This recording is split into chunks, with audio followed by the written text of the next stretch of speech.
Alam mo ba na nabuwisit na si LeBron James sa mga nagkukumpara sa kanya kay Michael Jordan? Matagal na ang pagkukumpara sa kanila ni Michael Jordan at humantong pa nga sa usapang kung sino ang greatest player of all time. May mga nagsasabi na si LeBron James ang GOAT dahil kahit 40 years old na siya nasa superstar status at inducted for Hall of Fame while still playing in the league.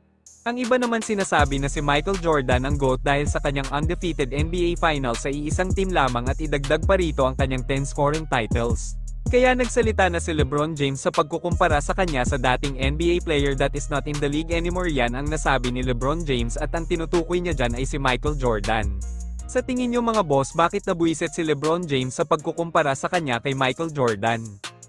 Kung may komento kayo mga boss, ilagay lang sa ibaba at ating pag-uusapan yan. Huwag sanang kalimutan mag-like, follow at share ng mga videos ko. Maraming salamat, ingat palagi at God bless.